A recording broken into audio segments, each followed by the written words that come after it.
দীর্ঘ 9 মাস পর দেশে যাচ্ছি। শপিং না করলে কি হয়? নিজের ফ্যামিলির জন্য যতটুকু পারি টুকিটাকি কেনাকাটা করার জন্য চলে এলাম আমার প্রিয় জায়গা ন্যাস্টোতে। আসসালামু আলাইকুম everyone, welcome back to my channel. আশা করছি সবাই সুস্থ আছেন এবং ভালো আছেন। আজকে অনেক দিন পর আবার একটি ভিডিও নিয়ে চলে আসলাম। ভিডিওর প্রথমেই আমি বলে নিয়েছি আমি দীর্ঘ 9 মাস পর দেশে যাচ্ছি। সেজন্য আমার ফ্যামিলির জন্য যতটুকু সম্ভব টুকিটাকি কেনাকাটা করছি। আমার হাতে খুবই অল্প সময় ছিল। আমি মাত্র একদিনে সব কিছু গুছিয়েছি। আমার শপিংয়ের কাজ একদিনে শেষ করতে হয়েছে। আর হঠাৎ প্ল্যান ছিল, সেহেতু আমি একদমই সময় পাই নাই। খুব তাড়াহুড়া করে আমার শপিং করতে হয়েছে। যতটুকু পেরেছি ফ্যামিলির জন্য করেছি। তো প্রথমে আমি শাড়ি দেখছিলাম। তখন কেরালার একটি ফেস্টিভ্যাল ওনাম উপলক্ষে নেস্টোতে অনেক সুন্দর সুন্দর শাড়ি এসেছিল। সেহেতু আমি অনেকগুলো শাড়ি দেখে আমি একটা শাড়ি নিয়েছি, আরও 2টা শাড়ি নিয়েছি, কিন্তু ওইগুলার ক্লিপ আমার অ্যাড করা হয়নি। খুবই অল্প সময় ছিল এবং আমি খুব তাড়াহুড়োর মধ্যে ভিডিও করেছি। ছোট ছোট ক্লিপ নিয়েছি, ওগুলো আমি জাস্ট অ্যাড করেছি, সব কিছু আমি অ্যাড করতে পারিনি। তো তারপর আমি আমার শাড়ি কেনার পরে আমি একটা লাগেজ কিনতে গিয়েছিলাম। তো ওইখানে আমি সবচেয়ে বড় একটা সাইজের ট্রলি চাচ্ছিলাম তাদের কাছে, যেটার সাইজ হচ্ছে 32। তো 32 সাইজের ট্রলি জাস্ট এই রেড কালার একটাই ছিল, এছাড়া অন্য ডিফারেন্ট কোনো কালার ছিল না। যেহেতু আমার তাড়াহুড়া ছিল, আমি একটা রেড কালারের ট্রলিটাই নিয়ে নিয়েছিলাম। তারপর আমি ওয়াচ দেখতে গিয়েছিলাম। তো ওয়াচের মধ্যে হরেক রকমের ওয়াচ ছিল, যেটা আপনারা দেখতে পাচ্ছেন এটা উডেনের ছিল। এটা আমার হাজব্যান্ড দেখছিল, তো ওর হাত থেকে আমি নিয়ে একটু দেখলাম যেটা আসলে কেমন। তো তারপর রেখে দিয়েছি। আমি আরও অন্যান্য যে ডিজাইন ছিল, লেডিস কর্নারে গিয়েছিলাম। লেডিস যে ওয়াচগুলো আমি ওগুলো দেখছিলাম। যেহেতু আমার হাতে খুবই অল্প সময় ছিল, আমি অন্য কোথাও যেতে পারিনি। জাস্ট ন্যাস্টোতে গিয়ে ন্যাস্টোর যেই কালেকশন ছিল, ন্যাস্টো তো অনেক বড়, যেটা আমরা যে এরিয়াতে থাকি ওই এরিয়ার ন্যাস্টোটা খুব বিশাল বড়, প্রায় 4টা-5টা ফ্লোর নিয়ে ন্যাস্টো। তো এক একটা ফ্লোরে এক একটা সেকশন ভাগ করে দেওয়া আছে। খুবই অল্প সময়ের মধ্যে আমি ন্যাস্টো থেকেই সব কিছু বাজার করেছিলাম। যত কেনাকাটা আছে আমি ন্যাস্টো থেকেই করেছি, যেহেতু আশেপাশে অন্যান্য মলে যাওয়ার মতো সময় আমার ছিল না। কসমেটিক্স থেকে শুরু করে যা কিছু যতটুকু কিনেছি ন্যাস্টো থেকেই কিনেছি। তো এখানে আমি দুবাই যে ভাইরাল যে কুনাফাটা, ওইটার মিনি ভার্সন পাওয়া যায় ন্যাস্টোতে, খুবই ছোট এবং খেতে অসাধারণ টেস্ট। তো আমি অল্প পরিমাণ নিয়ে নিয়েছি কুনাফাটা। তারপর আমি আরও ঘুরে ঘুরে দেখছিলাম যে আর কি নেওয়া যায়। তো এখানে এছাড়াও আমি আমার খুব চকলেটের সেকশনে গিয়ে আমার কাছে এতটাই ভালো লেগেছে, এত ভ্যারাইটিস চকলেট ছিল। সব ধরনের চকলেটই ন্যাস্টোতে পাওয়া যায়, তবে প্রাইসটা খুবই এক্সপেন্সিভ। ভালোই দাম ছিল সব কিছুর। তো ঘুরে ঘুরে দেখছিলাম, আমার সাধ্যের মধ্যে যেগুলো ছিল আমি ওগুলো নিয়েছি। তো আপনারা দেখতেই পাচ্ছেন চকলেটের সেকশনটা বিশাল বড় ছিল, অনেক বড় একটা এরিয়া নিয়ে এই চকলেটের সেকশনটা ছিল, এবং চকলেটের সেকশনটা অনেক সুন্দর করে সাজানো গোছানো ছিল। আমার দেখতে খুব ভালো লাগছিল, সেজন্য আমি একটু বেশি সময় ধরে ভিডিও করেছি। তো এখানে চকলেটের যে বড় বক্সটা আছে, এটা দেখতে খুবই সুন্দর ছিল, তবে এটার প্রাইসটা খুব বেশি ছিল, সেজন্য আমি এখান থেকে নিইনি। আর এখান থেকে এক বক্স নিয়েছি বারাকা চকলেট, এটা স্টিক ছিল চকলেটের।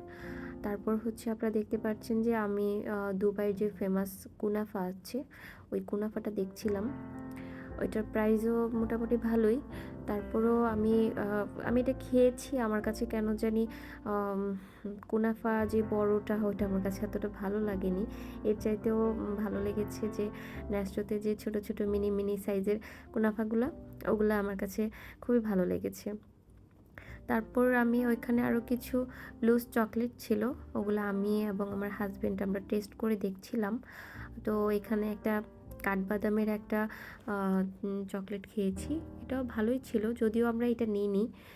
তো তারপর এই চকলেটের সেকশন থেকে বেরিয়ে আসলাম। আর এখানে আমার হাজব্যান্ডের জন্য সানফ্লাওয়ার সিড নিয়েছি। তারপর হচ্ছে আম এখানে বাদামের সেকশনে চলে এসেছিলাম। এখান থেকে আমি হচ্ছে কাজু বাদাম, কাঠবাদাম ওগুলা নিয়েছিলাম। তারপর ওইখানে ফার্স্ট ফ্লোরের যখন কেনাকাটা শেষ, এখন আমরা নিচে চলে এসেছি। নিচে এসে আমরা এখানে দেখতে পাচ্ছেন হরেক রকমের মিষ্টি আছে। আমি এগুলো দেখতে খুবই ভালো লাগে, মনে হয় যে আমি বাংলাদেশের কোনো মিষ্টির দোকানে আছি। এবং মিষ্টিগুলো খেতেও ভীষণ মজা। রসমালাই আছে, তারপর হচ্ছে গোলাপ জামুন আছে, অনেক ধরনের মিষ্টি আছে, ছানা মিষ্টিও আছে। ভালোই লাগে আমার কাছে এগুলো দেখতেও, মানে চোখের একটা শান্তি আর কি। তো তারপর আমার হাজব্যান্ড হচ্ছে, আমি যখনই ন্যাস্টোতে যাই আমার হাজব্যান্ড আমাকে হচ্ছে ব্লুবেরি চিজ কেকটা নিয়ে দেয়, কারণ ও জানে আমি ব্লুবেরি খেতে খুবই পছন্দ করি, ব্লুবেরি আমার খুবই প্রিয়। তো ব্লুবেরি ফ্লেভারের যা কিছু আছে আমি সব কিছুই খুব পছন্দ করি। তো এই তো কেকটা নিয়ে তারপর হচ্ছে আমরা চলে যাচ্ছি মাছ মাংসের সেকশনে। ওইখান থেকে গরুর মাংস, মুরগির মাংস, তারপর হচ্ছে মাছ, যা যা প্রয়োজন সব কিছু নিয়ে নিব, যেহেতু আমার হাজব্যান্ড কে রান্না করে দিতে হবে। ও তো হচ্ছে আমার সাথে যাবে না, আমি একাই যাচ্ছি।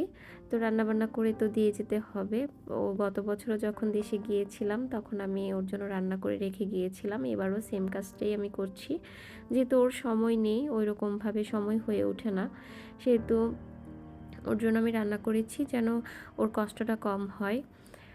তো আমি এখানে আবার কাঁচা বাজার করতে চলে এসেছিলাম, সেগুলো আমার হাজব্যান্ডের জন্য। মূলত আমি যেহেতু 1-2 দিন পরে আমার ফ্লাইট, আমি আর এত বেশি কিছু নিই নাই, কাঁচা বাজার খুব কমই নিয়েছিলাম।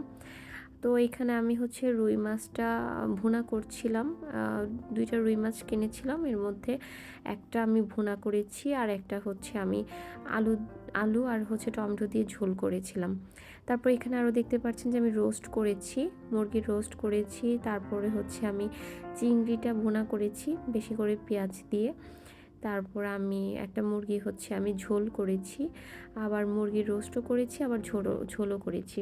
এখানে রুই মাছ ওইটা ভুনা ছিল, আর এটা হচ্ছে এখানে আমি আলু টমেটো দিয়ে ঝোল করেছি। তারপর গরুর মাংস আমি 2টা আইটেম করেছি, একটা হচ্ছে আমি আলু দিয়ে ঝোল রান্না করেছি, আর একটা হচ্ছে আমি ভুনা রান্না করেছি। তারপর এখানে আমি সবজির যে আইটেম করেছি, আসলে আমি সময় পাই নাই যে সব কিছু ছবি ওঠানো বা ভিডিও করার মতো টাইম আমার হাতে ছিল না। খুবই অল্প সময়ের মধ্যে যতটুকু পেরেছি আমি ভিডিও করে রেখেছি। তো এই ছিল আমার অনেক রান্নাবান্না। আরও কিছু ছিল, ওগুলো আমি আসলে অ্যাড করতে ভুলে গিয়েছি। আমি সেমাই রান্না করেছিলাম, তারপর সুজির একটা পিঠা বানিয়েছি। তো সব তরকারিগুলো আমি হচ্ছে ফুড গ্রেড জিপার ব্যাগে করে ফ্রোজেন করে রেখে দিয়েছি। আর হচ্ছে পিঠাটা সব কিছুই বানানো শেষ। তো এই তো ছিল আমার আজকের ব্লগ। চলে আসলাম আমি হচ্ছে এয়ারপোর্টে, আরব আমিরাতকে 1 মাসের জন্য। Tata, bye bye.